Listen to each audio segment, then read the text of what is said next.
Burkina Faso has signed a nuclear energy cooperation deal with Russia's Rosatom. And now, the same people who once said Burkina Faso would collapse without French troops are saying the country cannot handle a nuclear reactor.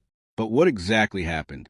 In May 2026, Ibrahim Traoré's government met with Rosatom in Ouagadougou and signed a framework agreement for peaceful nuclear energy.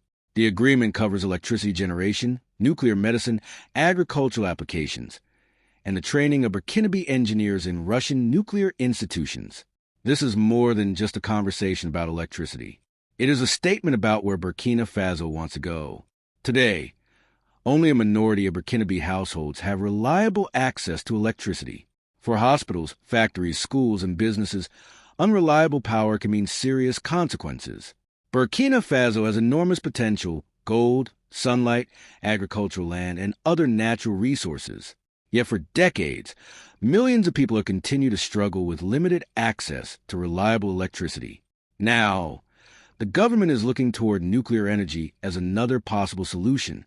The idea is simple: reliable, around-the-clock electricity could help power hospitals, support industries, expand manufacturing, and give schools and businesses a more stable energy supply.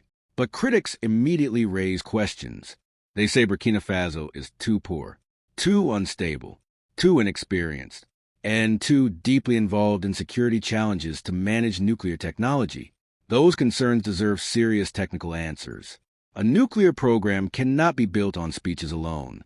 It requires qualified engineers, strong institutions, independent safety systems, careful financing, international regulation, and decades of responsible management. But there is another question that deserves to be asked. Why should Africa automatically be considered incapable of managing advanced technology? Nuclear energy is not the same thing as nuclear weapons. Civilian nuclear programs are designed for peaceful purposes, such as electricity generation, medical treatment, scientific research, and agricultural applications.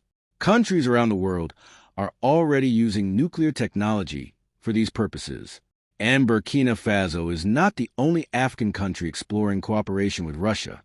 Mali has also pursued nuclear cooperation with Rosatom. Niger has followed a similar path.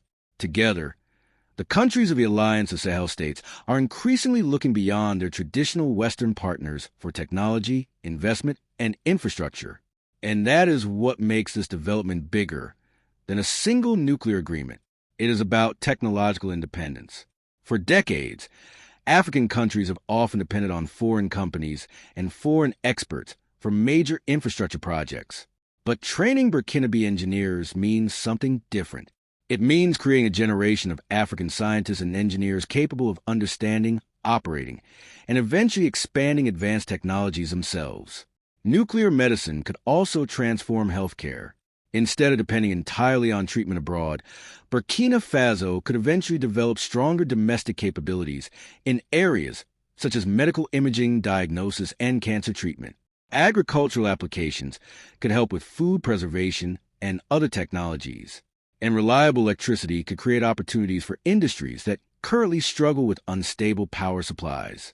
Of course, the road will not be easy. There will be questions about cost, questions about security, questions about waste management, questions about infrastructure, and questions about whether Burkina Faso has the institutions necessary to safely manage a nuclear program. Those questions should not be dismissed. They should be answered with science, engineering, transparency, and careful planning. But one question should not be asked: whether Burkina Faso is allowed to dream big, because the country has already demonstrated that it wants to make its own choices. The message from Ouagadougou is becoming increasingly clear. Burkina Faso does not want to reject technology. It wants to choose its own partners. It wants to build its own capacity. And it wants to determine its own future. The sun can provide power. Hydroelectricity can provide power. Thermal plants can provide power. And now Burkina Faso is looking at nuclear energy as another possible piece of the puzzle. The real challenge will not be proving that Burkina Faso can dream. The challenge will be turning that dream into a safe, affordable, and sustainable reality. Because if Burkina Faso succeeds, the significance will go far beyond one reactor. It could become another example of an African country saying, We will decide what we build. We will decide who we work with. And we will decide what our future looks like. If you found this story interesting, make sure you subscribe to Griot Lens TV for more documentaries, African stories, history, politics, and the developments shaping the continent. Subscribe, turn on notifications, and stay with Griot Lens TV. Because Africa's story deserves to be told from an African perspective.